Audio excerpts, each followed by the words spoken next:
Hi అండి. Welcome to the log. ఈరోజు లాంగ్ ఏంటంటే అండి, ఈరోజు మార్నింగ్ నేను లేచేసరికి వాతావరణం చాలా చల్లగా ఉందండి. వర్షం పడేటట్టుగా ఉంది. ఫుల్గా మేఘాలతో ఉందండి. దానికోసమే ఈరోజు బ్రేక్ఫాస్ట్లోకి పూరి చేద్దామని ఫిక్స్ అయిపోయాను. పూరి కోసం అని చెప్పేసి కొద్దిగా చపాతీ పిండి తీసుకుని దాంట్లో కొద్దిగా ఉప్పు, స్పూన్ ఆయిల్ వేసి తగినంత వాటర్ వేసి చపాతీ ముద్దలా కలుపుకోవాలండి. ఇలా కలుపుకున్న ముద్దని కాసేపు గంట సేపు అన్నా నానాలండి. ఇలా నానితే పూరీలు చాలా సాఫ్ట్గా వస్తాయండి. తర్వాత అది పక్కన పెట్టేసాక పూరి కూర కోసం అని చెప్పేసి ఆనియన్స్ కట్ చేస్తున్నాను. దీనికోసం ఆనియన్స్ నిలువుగా కోసుకోవాలండి. ఆనియన్స్తో పాటు పచ్చిమిరపకాయలు, క్యారెట్, ఉల్లిపాయ ముక్కలు, అల్లం ముక్కలు కూడా కట్ చేసుకుని పక్కన పెట్టుకున్నాను. బంగాళదుంప కూడా ఉడికించి పక్కన పెట్టుకున్నానండి. తర్వాత స్టవ్ పై గిన్నె పెట్టి ఆయిల్ పోసి దాంట్లో పోపు దినుసులన్నీ వేసుకోవాలండి. పచ్చెనపప్పు, మినపప్పు, ఆవాలు, జీలకర్ర, ఎండుమిరపకాయలు వేసుకుని తర్వాత మనం కట్ చేసుకున్నాం కదండి ఇందాకడ ఆనియన్స్, అవన్నీ అందులో వేసి బాగా ఫ్రై అవనివ్వాలి. ఆనియన్స్ బాగా ఫ్రై అవడం కోసం కొద్దిగా సాల్ట్ వేసి ఫ్రై చేసుకుంటే ఆనియన్స్ బాగా ఫ్రై అవుతాయండి. దీనికోసం ఆనియన్స్ బాగా సాఫ్ట్గా అయిపోకూడదండి. కొంచెం 90% ఫ్రై అయితే సరిపోతుందండి. లేకపోతే పూరీ కూర అసలు బాగోదండి. తర్వాత పూరీ కూర కోసం అని చెప్పేసి ఒక శనగపిండి గిన్నెలోకి తీసుకుని దాంట్లో కొద్దిగా పసుపు, కొద్దిగా కారం వేసుకునండి, కొంచెం వాటర్ వేసుకుని ఉండలు లేకుండా కలుపుకోవాలండి. దాంట్లో తగినంత వాటర్ వేసుకుని పక్కన పెట్టుకోవాలి. ఇలా కలుపుకొని పక్కన పెట్టుకున్న తర్వాత స్టవ్ పై మనం పెట్టాం కదండి ఉల్లిపాయ ముక్కలు, అవన్నీ ఫ్రై అయినాయో లేదో చూసుకుని ఫ్రై అయిన తర్వాత ఈ కలుపుకున్న శనగపిండిని అందులో వేసేయాలండి. కాసేపు దగ్గరుండి ఉడకనివ్వాలండి.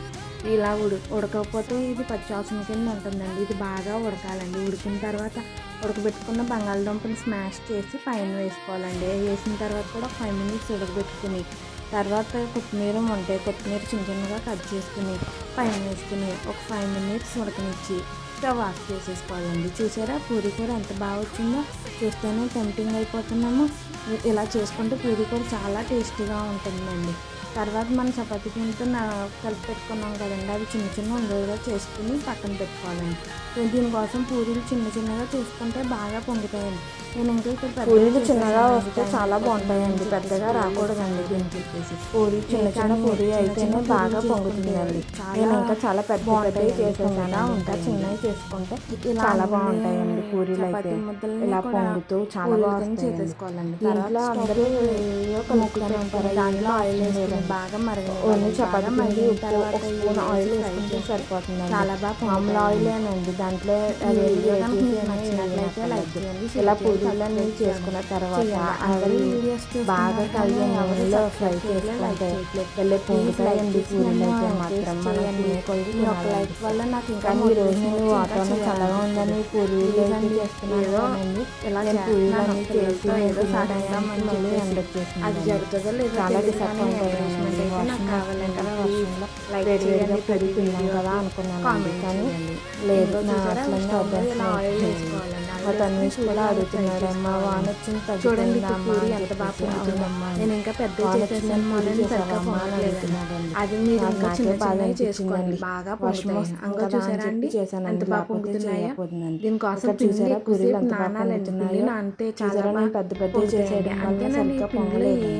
మీరు చిన్న చిన్నవి చేసుకోండి, చాలా బాగా మైదా పిండితో కూడా చేయక్కర్లేదండి. మన ఇంట్లో చాలా బాగుంటాయి చేసుకోవచ్చు. మైదా అంటే హెల్దీ కదండి, చాలా బాగుంటాయి. అవును కదండి, బయట వచ్చిన పూరీలు కన్నా మన ఇంట్లో ఇలా చేసుకుంటే 10 నిమిషాలు వాడతారు. మనకు ఇలా అయితే హెల్దీగా పూరీలు కాంబినేషన్ కొంచెం ఇడ్లీ కూడా ఎంత టైం పట్టదండి, 10 నిమిషాలు. కానీ చట్నీ కూడా ఉంటుంది, చేసుకోవాలి. చాలా బాగా అయిపోతుందండి. అంతేనండి. మరి వీడియో నచ్చినట్లయితే లైక్ చేయండి, షేర్ చేయండి, సబ్స్క్రైబ్ చేయండి. Bye bye.